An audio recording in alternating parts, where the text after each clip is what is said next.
met this 6-year-old child with this emotionless face and the blackest eyes, the devil's eyes. Welcome back to SledgeHammer Horror, guys. I am Ken Sledge, and let's talk horror. Today, I am joined by the owner of Fright-Rags, Ben Scrivens. Ben, how you doing today, man? Good, man. Good. Doing well. Thanks for having me on.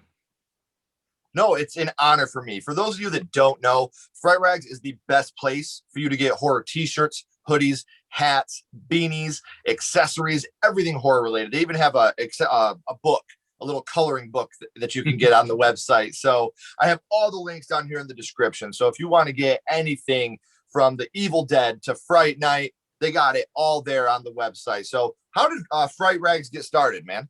I started it back in 2003. It was kind of just one of those things where I was a little bit bored and I had a lot more time in my hands back then and wanted to create something. You know, I just was I was part of all these horror message boards. This is way before Facebook or Instagram or even MySpace, you know, and I would always be part of these communities online and I would see people making really cool stuff like, you know, Freddy gloves or Jason hockey masks. And I was part of this one called Night Owl Forums run by Justin Mabry, who went on to form Trick or Treat Studios.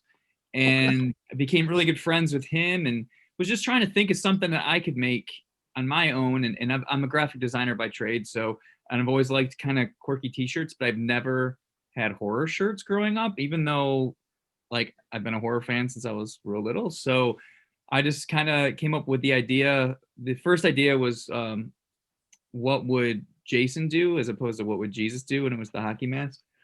And so that was sort of the spark, because when I did look up horror t-shirts, there wasn't anything out there there was a couple things out there, but there's nothing really out there that grabbed me. And I wanted something that kind of spoke to me. So that was really the seed. And Justin was gracious enough to post those ideas that I had on his message board saying, oh, what do you know, and I was like, hey, what do you guys think? And people really dug it. So I came up with a name and coded a website and spent money I didn't have on some t-shirts and just started it. Dude, and it's so awesome because if you go there, these are all original t-shirts. And what people are, you know, older people like us, we remember back in 2003, you know, in order to get a horror t-shirt, you couldn't just walk into a Walmart or anything like that. It wasn't as easily accessible as it is now to be able to get horror t-shirts. And with websites like Fright-Rags, it makes it so much more convenient for us because some of these are almost limited edition and they're so awesome. And so I love the Evil Dead designs you have going on right now are some of my favorites. I love the Evil Dead things you guys are doing right now. Obviously, I'm a huge Evil Dead fan. So that's one thing that's always drawn me to you guys is how unique your artwork is. And I'm a big fan, man. So I just wanted to say I appreciate everything you do. Well, thanks, man. I appreciate the support and of you and everybody else, and that's what keeps us going. That's what allows us to do what we do. So it's definitely goes both ways. And it's funny because just so you know, there are still people out there that are making their own hockey masks. Oh, that's rad.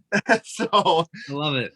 That's one of those things that we're still doing it, man. So Awesome. well, we talked about how Fright-Rags got started. And we know that you're a big horror fan. And now I want to take it really back to the past. And I want to talk about what got you started in the horror genre. Ben, your first horror movie, and that was Halloween. Yep. That's right. It's such an amazing place to start too, because with Halloween, I think for me, the first really big slasher was Psycho. And I think that Halloween took what Psycho did and took it to the next level.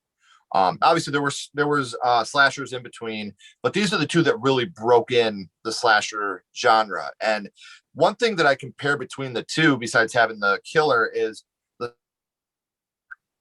Psycho and Halloween have really transcended time. People that have never seen Halloween know the Halloween lick. You know, people that have never seen Psycho know the So it's one of those things where this is such an iconic movie, and for this to be your first horror movie is such an amazing thing to talk about. Do you remember how old you were the first time you had seen it? Yeah, absolutely. It was Friday, October 30th, 1981, and I was 4 years old. Yeah, and the only reason why I know that and remember it, I remember seeing it at 4 because we were at my parents or our family friends. They owned a deli around the corner from us, and they actually lived like above the deli and like in behind it, like behind the storefront. And we were hanging out in their living room, and you know, I'm the youngest of 4, so my older brothers, my older sister were kind of hanging out with the friends' kids, and that there was no one really my age, and I was bored. And, you know, my mom was just like, listen, go watch TV, you know, basically stop bothering us. And, you know, I went down and plopped down in front of the TV, and unbeknownst to me, as 4 years old, that was the network premiere of Halloween. They had debuted it that night on NBC, Friday Night Movies. It's funny, I used to think it was on Halloween. That was my memory, but it was actually that Friday because I bought the TV guide from that week that has the listing in it. So anyway, it was that Friday night, and that was the very first time it was ever shown on TV. And I have a few friends that was the first time they ever saw it as well. And I actually have a video file of that broadcast with all the commercials and everything. But yeah, 4 years old, man. That and what a movie to start with. You're right. Right, and it's such a movie that's transcended time. I'm a huge fan of Season of the Witch. I think that's my favorite Halloween movie. But I think that Halloween itself, one thing that's always scared me about Halloween, you know, Freddy Krueger was always the monster that would get you in your dreams. And Jason, to me, was always just this big brute monster that chased you. But there's a scene in Halloween when they get the mask off and he steps into the light and he's just a guy. You know, he's not burned up. He's not cut up. He's not, you know, disgusting looking. He's just a regular man. And to me, that's always been what's so scary about Halloween is he's just this man. It's not this demonic monster that's unrealistic. This is as real as it gets. It's a man just like me or you that's just a terror. So that is why I think the first Halloween stands through to me even to this day, because it's so terrifying with that. Now, we talked about there are so many scenes in this movie that are iconic. Which scene affected you the most from your first viewing of Halloween? The one that stood out to me all these years later, almost, well, it'll be, I guess, 40 years this year, was the closet scene. And, you know, it's interesting because I do remember watching the movie. And the reason why I really do remember, I mean, at 4, it's very hard to remember a lot of things at 4. But the reason why I remember all of it is because for years I was trying to find out what these extra scenes were in it. Because if you remember, they filmed extra scenes to put in the TV version because they had a cut for gore, which I don't know what gore they cut, and nudity and stuff. So they inserted those scenes they filmed to kind of make 1 and 2 fit together better. But I'll never forget, as a young kid, that closet scene. I don't remember if I was actually scared by it. I think I was even too young to understand. I just remember thinking it was crazy. I mean, up to that point, I was used to Scooby-Doo, Charlie Brown, Popeye. You know, like there wasn't a lot that I had seen up to that point. I mean, the first movie I ever saw in the theater was Star Wars, but I was 3, or Empire Strikes Back. I was 3, and you know, again, you don't remember a lot, but I was so deeply affected by it. Now, in subsequent viewings as I got older, yeah, that scared me more. But man, it really like imprinted something on me where I was like, I need to see more of that because that's pretty wild.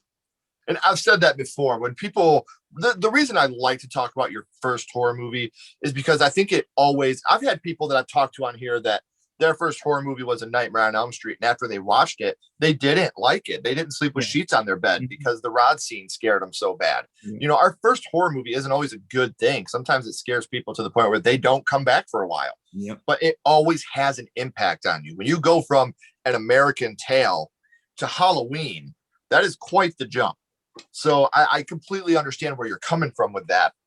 Now, another question I have for you. When you think of Halloween, what is the first thing that pops into your head? I mean, really, it's kind of simultaneous, but really the first thing's probably the music. And then, you know, Myers, his blank expression, you know, obviously is a very close second, if not first sometimes. But, you know, even the movie itself starts off with the music on a blank screen. You know what I mean? Like it's obviously, I mean, you know, it's well documented and talked about over the last, you know, 40 plus years, but you know, that is iconic music. And you know, we all know the film was elevated because of that. As good as a film as it is, that music transported it to a whole other dimension in terms of terror, you know. Absolutely. That movie, like I said, that Psycho, another one I attribute to that is Jaws. Oh, yeah. where the score is just as impactful as the film. You can listen to the whole score of these and it can scare you just as much as the film if you put yourself into that mind frame. So I'm glad that you appreciate that too, because that's something I've always said. These films, their score, what would they be? What would Jaws be without the like what would Halloween be without that piano lick? And Carpenter's one of those guys. In the new Halloween 2018, he was even experimenting using a violin bow on an electric guitar to get some of the sounds that he got. He's a genius. He is a living genius, and I love the guy to death. Can't wait for the Halloween franchise to continue this year, which is going to lead me into our next question. Your first horror movie was Halloween 1978. Obviously, the franchise has grown. What is your favorite film of the Halloween franchise? Okay, so if we omit the first one, because that'll always be the favorite. Sure. I tend to waffle on this a little bit because it always goes back and forth between 2 and 4.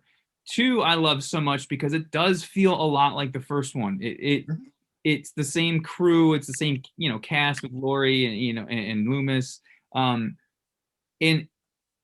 even the score is the same, but it's electronic.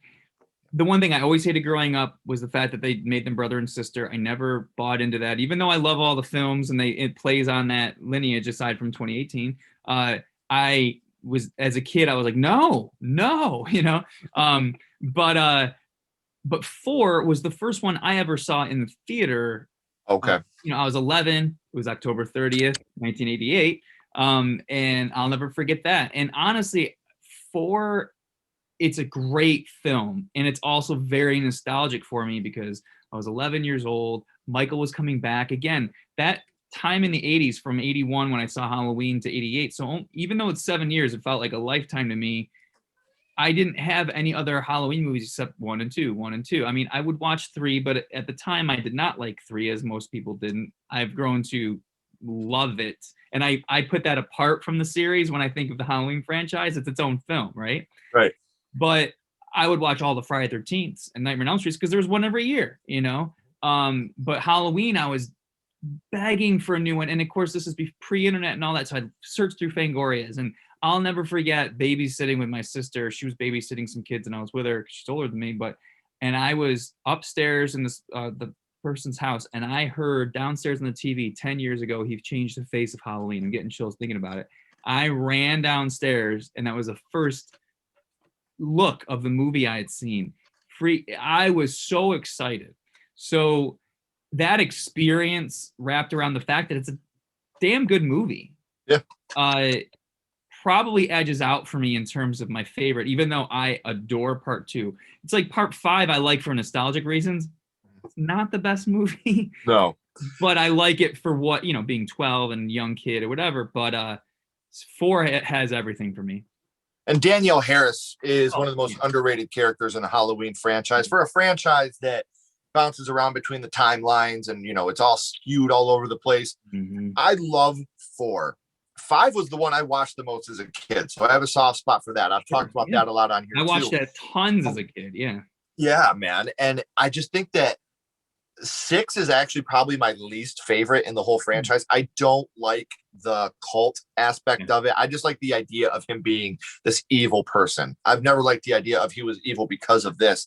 But with these movies and the way they split off, it's hard for me to pick a favorite because you almost got to pick your favorite from each timeline that they do. You're right. Because 2018 is such a great film, and I loved how it just completely forgot all the other ones, And even H2O is really great on its own as a sequel to part 2, So you're right. It is hard to sort of pick one because there are multiple sort of timelines and universes. But I don't know, man. Like 4 for me has always been like my favorite, I think. And then I would say, like, personally, my least favorite's Resurrection, just because that's a really rough one to get through for me. Like, it just didn't hit the mark for me.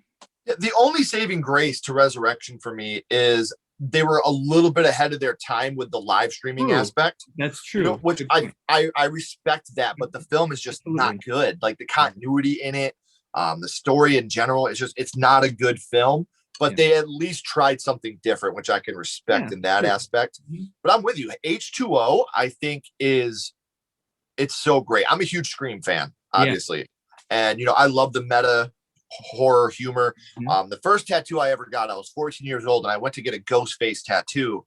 And my cousin talked me out of a ghost face tattoo. He's the one that did it and talked me into getting the actual Scream painting. Oh my God. You got that at 14? I did. My cousin did tattoos, and my Best. mom was like, "I'd rather you get a tattoo than dye your hair." And I was like, "Okay, I'm not going to argue." Oh my God, that's amazing. And it's totally true story, man. I don't know if you can see very well. Oh, I can. There's Yeah, a mark. that's great. Oh, there's a mark right here that goes down it. Yeah. I went to school the next day. Angie Ortiz, if you're watching this, I'll never forget this. I was at lunch and I held my arm across the table. I was like, "Look, I got this new tattoo." And she was like, "That's not real," and scratched down it. Yeah, I'll never forgive you, Angie, if you're watching out there somewhere. That is crazy. Yeah, man. So that's how much horror has affected me. Even at 14, I was like, wow, this is such a good movie. I want to get that. I wanted that tattooed on me, the ghost face. That was something that I got to get this. And my cousin was like, "Well, you might not like scary movies forever, but the painting's cool." And I was 14 and my cousin was older and cooler. And I was like, "Yeah, okay, let's do that instead." God, that's awesome. So back to Halloween. We talked about which scene affected you the most, Ben, but I would like to know, what is your favorite scene from the original Halloween? Ooh, favorite scene. I would probably have to say the closet scene. And again, the reason why is because up until that point, you really never get a full-on view of Michael. Aside from, you see him, you see the mask, you see him across the street, you see him in the sheets, you do see the mask. But the only other time you see that mask really up close is when he picks up the phone, which I love. I love that look. That is amazing. But the closet scene probably is my favorite because I guess it's sort of that whole moment where she's like, because I killed him. It's like, you can't kill the boogeyman. And Tommy and Lizzie screams and it cuts right to him behind them. That whole moment of her getting the kids in the bedroom, her running into the closet, that whatever 2 minutes or whatever of the film, that climax really is just incredible. And, these days, I still think it holds up, even though these days, horror has come a long way. And you could sort of look at that as the template for a lot of these things that we've seen today. And so when it is the originator, it tends to lose its effectiveness sometimes because you've seen so much since then. But right. I also think it's a total classic and timeless. And I think it does still pack a punch, and look at what it's done. Victor Miller said when he wrote Friday the 13th, he was writing his version of Halloween. Yeah, for sure. James Cameron said that he was making the sci-fi Halloween when he made Terminator. Yeah. That's how important this movie is to people. It's been copied, it's been parodied. It is, I always go back to Nirvana. Yeah. Kurt Cobain had an interview where he said, "I knew that we were doing something when Weird Al Yankovic called and said, we want to parody your song." And that's what this is. This movie has been copied. It's been parodied. That's when you know that it's amazing, when it has made that type of impact in the world, where even today, we're still getting a new Halloween movie this year. That's how important this franchise is. And we won't let it die. Us fans, we won't let it die. We keep wanting more because of how good that they do. So I'm with you, man. I think this is one of the top horror franchises of all time. Sure, it has its low points, but I think that without this franchise, the world would definitely not be the same without that William Shatner mask. For sure. I totally agree. So we talked about your favorite scene. Now I want to go dark. I hate saying favorite because it's such a dark way of wording it. Kill is one that affected you most, your favorite kill of the movie. We're talking slasher, so I can't let you get out of here without talking about it's totally fine. So, and obviously there's not that many kills in the movie, which is, interesting. It's very it's very effective in that way. So I guess my favorite kill of the few, I think I got to go with Bob because, again, Annie getting killed. Again, going back 40 years, maybe you didn't see it coming, but it was like, okay, he's in the back seat, he's gonna jump up. And Linda was great because you saw him walking up toward her. You know, it was that impending doom, and the fact that she gets choked is pretty grim. And then he picks up the phone. That's scary. But Bob is so visceral, and there's a moment. I mean, there is a moment of struggle with Linda, but with Bob, he's like, "Boom, you're up against the wall. I'm going to stab you." And then, of course, the classic head tilt.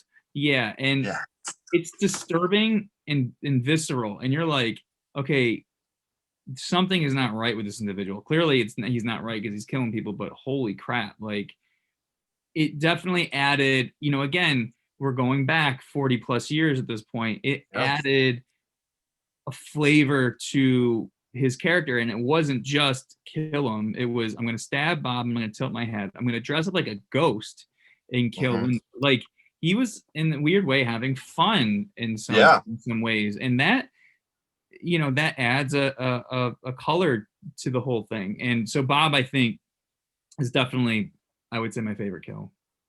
And one thing I was going to talk about, and I totally forgot to talk about, we were talking about the impact this has. You could even go as far as to say, without this, we might not have had the Undertaker in WWF wrestling, you know, even with the sit up, you know, like that's something that I've always attributed to Halloween. And I love what you're saying in the scene where he hangs Bob and he just does which became so iconic in every film. I remember watching the first Halloween H2O trailer, and the biggest part of that trailer is when they're looking through the little glass, Jamie Lee Curtis, when she gets her son inside and she looks out and he's looking at her and he just does the head tilt. Yeah. You know, we all knew like, oh, this is going to be so great. I'm so excited. So I got a couple more questions for you. Before I let you go, we talked about Halloween, how that was the first horror movie that you ever watched. But Ben, now I want to go scream on you. What's your favorite scary movie?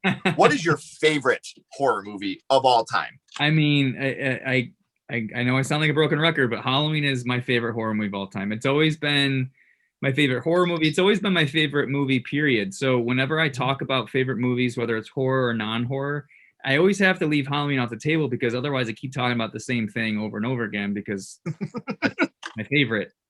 So like, if I take that off the table, then it becomes this revolving sort of thing of like, well, today it could be Texas Chainsaw Massacre. Tomorrow it probably is Friday the 13th Part 3, because I love that movie. Or Jaws, you know. Yeah, Friday 3 is my favorite Friday the 13th movie of all time. I've talked about that so many times on this. Like Friday the 13th Part 3 is hands down easily my favorite in that franchise. From him getting the mask to shooting the harpoon into her eye. Like Shelley, I think, is the greatest fool in the world. It's so, honestly, it's the best. And seeing it in 3D is amazing if you've never done that. But I'll tell you, like, that movie, and I love the Friday the 13th franchise, and I love them all with a different love. And I can go on and on about the first one. The second one's amazing. The fourth, obviously, people love, but the third, if I had to pick one, that's my jam. And obviously I like Nightmare on Elm Street and stuff. Silver Bullet's one of my favorite movies of all time, in terms of horror movies. The guy from Silver Bullet was the same guy that played the dad in The People Under the Stairs. Yeah. The guy that was actually the werewolf. Yeah. Yes. He was my nightmare as a kid. That guy scared me so bad as a kid, from Silver Bullet and People Under the Stairs. Like, I don't know what it is, but I always attribute those two movies to each other. Sure, I think I watched them at the same time period when I was a kid, and having him as that character, man, that guy is so terrifying. And he is he's a huge dude. And Silver Bullet is a criminally underrated film, man. I agree. I sing its praises all the time. And it's funny, I've had a few friends that have recently watched it. Like, that's a really good film. I'm like, I know. And it's funny because when I do say that to people, because, you know, again, I can go on all day about the Nightmare on Elm Streets and the Friday the 13th, and even, like, you know, Night of the Living Dead and Dawn of the Dead or Evil Dead, you know, all the ones that maybe all of us horror fans will talk and love so much. And I mean, but obviously horror is it's a huge genre, and there's so many different types of movies in there. And I can, you know, go through other films and go, oh, that one I love, and that one I love. And Silver Bullet was always one of those ones that, you know, I loved. And it's weird, I tie it to Halloween in a way, because it was that 1988. I had seen it already I'd rented it probably in 87, probably, I don't remember. It came out in 85. But in 1988, I used to be left, long story short, I used to be left home alone on Wednesday nights. My parents had choir practice at their church, and they would leave me home from like 6 8:30 to like 10:30. But Wednesday nights on our local Fox affiliate channel, because we didn't have cable, it was a channel 31. It was a Fox affiliate, UHF. They would play horror movies from 8 to 10. So I'm home alone, 10, 11 years old, watching a movie, horror movies with myself. And I was able to rent this stuff anyway, but still, they were home, they were gone, and I was renting. So, Right. well, anyway, it was the Wednesday before Halloween in 1988, and Silver Bullet was on, and I couldn't wait because I was going to tape it. And I taped it with all the commercials, and they had a preview or a trailer for Halloween 2, because that was going to be shown on Halloween night the following Monday. And I remember having that tape because I used to love when that commercial would come on, because it would get me all going.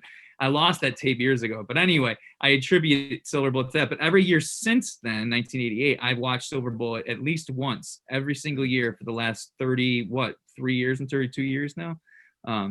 So anyway, it's a long-winded way of me saying I love that. Yeah. The Widowmaker, the bat always stuck with me, man. That bloody bat. That's a scene that's always stuck with me. And the bottle rocket to the eye. I'm with you. I could talk about Silver Bullet all day, man. I think if you take An American Werewolf Out of London away, I think Silver Bullet's my favorite werewolf movie. And it's funny because it is a cheesy movie. If you watch it, there's definitely cheesy moments about it. But I'll tell you.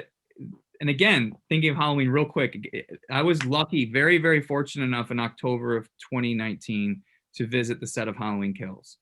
And it was incredible. And I was there for 2 nights, and it was being filmed in Wilmington, North Carolina, which I knew is where Silver Bullet was filmed. So during the day of the few days I was there, I was touring all the sites. So I was in Tarker's Mills during the day, going to the bridge, going to the park, going to the houses, going to everywhere I could get to, going to the church, And then at night, I was in Haddonfield, hanging out on the set, and Jamie Lee Curtis was there, and all the cast was there, and it was ridiculous. So it was, again, I'm only bringing that up because as a total nerd for both movies and franchises, I was in heaven for like, dude, yeah, that's living the dream, man. It was ridiculous, and I couldn't believe that I was able to like do both things at the same time. I didn't get a lot of sleep, but they filmed nights on Halloween, and I'm glad you brought up the bridge, because I think that's one of the most anxious scenes, man, in all of film history. Like, dude, I could write a book on Silver Bullet and just talk to you about that all day. You're one of the first people I've ever talked to that's really had a deep love and appreciation. I've talked to you like, yeah, I've seen it, Corey. I know what's going on. I listened to the soundtrack. I was listening to the soundtrack when I went to all the different locations. I went into the barber shop. Great. Still a barber shop today, and talked to the owner who owned the shop back in '85. I went into rad. I went into one of the bars that I thought was the bar, but it wasn't. It was, but she showed me where it was. It was like 2 places down. It was gutted at that point. But sure. I hung out and had a beer there and talked to the bartender a little bit, and she was telling me some stories. And dude, as a fan, man, it was amazing. I just gotta say, it was incredible. I love it. When you were in the bar, I know you were like, "Can you tell me to turn my thermostat down a little bit, please?" Right? Like, it was, oh my God, it was just it was brilliant. It was so cool. Unfortunately, Marty's house doesn't stand anymore. I think there's a strip mall there. But I got to go to Stella's house. I went to the school. I went to the church. Went to, of course, the town square, and all that's still the same. So I got to walk around there. Like, it was, dude, it was so cool. I'm jealous, man. That sounds so rad. So I want to, before we go, I got to go back to Halloween 78. Sure, yes. Yeah, I know we got off on a No, that's fine. I very much enjoy this back and forth, man, because like I said, you're one of the first people I've ever got to have a passionate talk about Silver Bullet with. Nice. And after we're done recording, I'll tell you a story real quick. But man, in 1978 Halloween, one thing that always stuck with me was the opening. Because, when you first watch it, you don't realize that's a little kid, and then you see him go up and she's like, Michael. And obviously as a kid, I'm like, oh, boobies. But, and then like you see him stabbing and he's looking up at the knife and then he goes outside. Like, I just think that was such an ambitious thing to do at that time, to have this little kid. And I mean, you obviously throughout time, we've had Damien, we've had, the little kids that have, poltergeist, but we've never actually seen the kid with a knife at this point, stabbing someone to death the way that he did his sister. And the reason I'm leading into this movie affected me very, very much.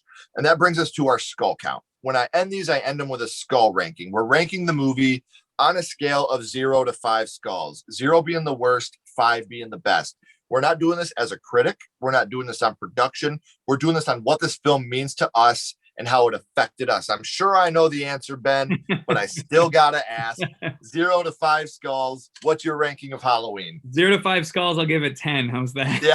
It's a total 5 for me. I mean, again, it's the whole package, and it's weird. And I know sometimes I feel like it's almost cliche to say how good it is or how whatever, but I think it's cliche for a reason, because it is so classic. I mean, I don't think it does lose its luster over years, at least not for me, and I understand younger audiences coming up might not see it the same way, but I think, and like my son, he's 11, he saw it a couple of years ago. I showed it for the first time, and he enjoyed it. And as much as he likes newer type horror, he loves It and things like that, the new It, obviously, he can appreciate Halloween. And I think if anything, it's as the younger generation comes up, it's the very minimum a study in academics of like, you don't understand, this is not what it was like before. It's like going back to like I mean, weird analogy, but like a Wright brothers plane versus like a jet now. Like we wouldn't get there without that, and you have to appreciate that. But again, I still think it's incredibly effective. The score is still effective. I think all the things that movie does, and it is an incredibly flawed movie if you really wanted to look at it under a microscope and say, well, how can this, like, where were they exactly? Why did it take them like an hour to get to the location, but Loomis was right down the street? And all. If you really wanted to be like critical about it, you could. But the only reason why I bring that up is because the movie transcends even its flaws. Like, it doesn't matter because it's almost dreamlike in a way. Like, and I use that hesitantly, but it's almost like surrealistic in a way where it doesn't matter if Loomis just saw the car and comes down the street. It all works because John Carpenter is amazing in his direction and the mood and the score. It doesn't matter. I don't even care, Well, there's a scene where we see Michael outside the window. Then it comes back and Laurie's looking out the window at him. Then it goes back outside and he's gone. Like, yeah, the camera went away, but her gaze did it. Right. So it does have those little, idiosyncrasies, I guess you could say, but the movie is so well done, well acted, well performed that it goes above what all of that. Absolutely. And again, I've seen the movie, I don't even know how many times at this point, hundreds of times. And every time I watch it, I'm equally as entertained as I am. And I like look at things, and like recently, even in recent viewings, I pointed out where when the train goes by, which was a serendipitous moment when Loomis was getting on the call there, by the train tracks, they didn't know a train was coming, so they quickly set up and filmed it. I think they ADR'd in the sound later when he was on the phone, because because of that moment, the train should still be going by. You see cars in the background passing through where the train would be going. Now there should be like one of those stop gates there from the stop. Yeah. But you hear the train, but you see cars clearly passing by, and you're like, but again, that was because I've seen the movie 5,000 times. So here I am looking in these like corners of things, Right. And how great of a movie is it that we have to go that far? Oh yeah, exactly. Trying to find something, you know what I mean? Yeah, and I say these things with love because none of the flaws or idiosyncrasies or anything have ever deterred me from loving the movie with like everything that I am. Like, it's literally like, it's such a part of like me and almost my personality, which is weird to say for a movie, but it's true. I mean, seeing something at 4, it gets baked into you somewhere, I get it, man. I can't tell you how many times, at least 5 times a year, I watch House. Oh yeah. That was my first horror movie. That's awesome. And that's my favorite horror movie of all time. I say, that's my favorite, but I'm like you. If you want to talk about my second place, I could talk to you about A Nightmare on Elm Street, about The Cabin in the Woods, talk to you about Silver Bullet. I love Mike Flanagan's work. I think Dr. Sleep is one of the best sequels of all time, but it's also a great standalone film. So, but it always goes back to House for me, man. It's one of those films, and I think it shaped the person that I am. I was lucky enough. I grew up in a video store. My parents had owned a video store. Yeah, dude, I just got to go and grab stuff off the shelves. And the reason we rented House, my grandma rented this movie for me from the store because my job was, I don't know if you'll remember, but we had the old cassette rewinders where you would rewind your VHSs. Yeah. My job at the store was if someone returned a video and it wasn't rewound, I had to put it in and rewind it. And if I did that, I got to rent films at the end of the week. That's and we got this because my grandma was tired of watching Ghostbusters. So we got this, and me and her would literally play house. We had a clock, and I would say, Grandma, I'm going to open the closet at exactly 12 o'clock. Yeah. And then we'd open the closet door and act like the monster was there, and I'd run around. Like, that was playing house for me. Like that was my definition of playing house. Hilarious. So like, that's how much horror means to me. And that's how much, when you are really a horror fan, you don't have rom-com con. You don't have people that cosplay as Ryan Gosling. The same thing before. Like, people don't have comedy conventions or drama conventions. Yes, exactly. That's what it means to us. We will spend money and time to cosplay our favorite person, to go to this con and show them, this is what you mean to me. And you don't get that anywhere else. Sure, you get your sci-fi cons a little bit with your Star Wars and your Star Treks, but as a genre, altogether, you don't get what you get in horror. And it's the scariest, bloodiest type of genre there is. But the people that are a part of that are the kindest, sweetest, most welcoming people in the entire universe. And I've only been doing this less than a year, since May.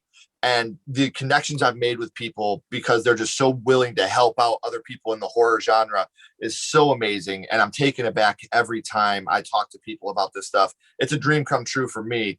But give me 1 second, my friend. Don't go anywhere. I got a couple more questions for you. Sure. Go for it. I can't remember if I said it at the beginning, guys, but I know I told you Ben is the owner of Fright-Rags, but I have all their links down here in the description. So make sure you're checking them out. They got you covered in the horror world. They got the beanies now. We're in the middle of winter, so you want to keep warm, keep those ears covered, keep the COVID away. So make sure you're checking out Fright-Rags down here in the description. Thank you so much for watching. As always, I am Ken Sledge. Keep talking horror, stay what you are, and we'll see you guys soon.